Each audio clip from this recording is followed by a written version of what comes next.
Welcome to Pindar Poetry. We hope you learned something new. You're signed in and ready.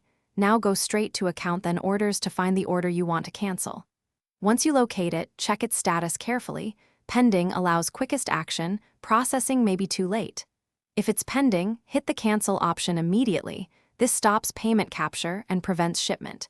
Make sure your payment method has no holds and note the order ID for reference.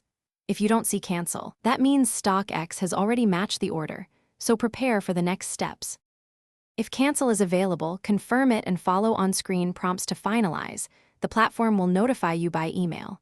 Once done, you'll see status update. If cancel is not shown, choose Contact Support and file a clear cancellation request. Explain why, include the order ID and screenshots. This speeds review.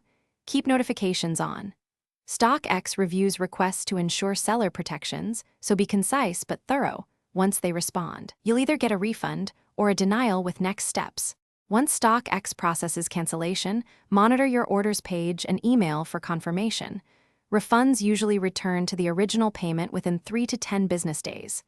If the order was matched and cannot be canceled, you'll see a denial, then escalate.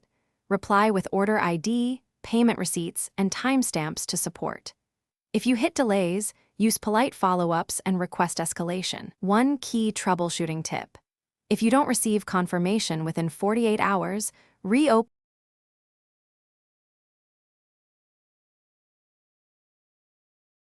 Thanks for watching. Consider subscribing if we helped you.